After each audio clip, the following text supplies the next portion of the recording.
बिस्मिल्लाहिर्रहमानिर्रहीम। ये भी एक अहम मसला है कि हमारे जो मुसलमान भाई हैं वहाँ यूरोप कंट्रीज़ के अंदर बाहर के मुल्कों में वहाँ पर मेहनत मजदूरी के लिए वहाँ पर मुकीम है या किसी और गर्ज से वहाँ पर वो मुकीम है, तो वहाँ पर उसके लिए गोश्त का मसला है कि मार्केटों से वो गोश्त लेते हैं।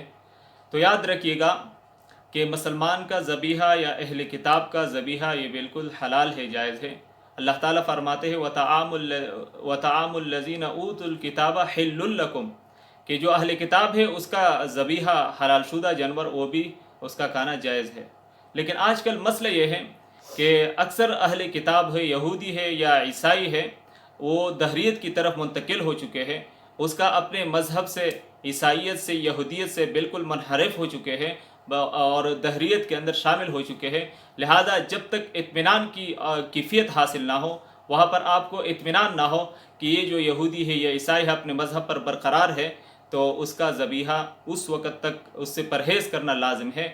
क्योंकि ये जो ये ईसाई है या यहूदी है, बाज़ अवक़ात ये ईसा मसीह का नाम लेते हैं ज़बह के वक़्त या उज़ैर का नाम लेते हैं ज़बह के वक़्त, तो ये भी उसका ज़बीहा जो है वो हिल्ल लिगैरिल्लाह की ज़ुमर में शामिल होकर उसका खाना जायज़ नहीं है, उसका ख़रीदना भी जायज़ नहीं है।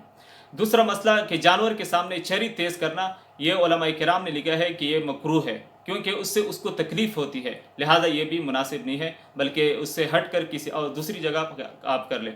और तीसरा जो मसला है कि औरत क्या ज़बह कर सकती है या नहीं, तो औरत के लिए भी ज़बह करना ये जायज़ है। हाँ, अलबत्ता अगर औरत कि वो ज़बह करते वक़्त जानवर को ज़्यादा तकलीफ़ में मुब्तला करने का अंदेशा हो, खौफ हो, तो फिर इस सूरत में इस औरत को जानवर का ज़बह करना इससे बेहतर है कि मर्द हज़रात उसको ज़बह करें, हलाल करें, तो ये ज़्यादा अफजल है, ज़्यादा बेहतर है।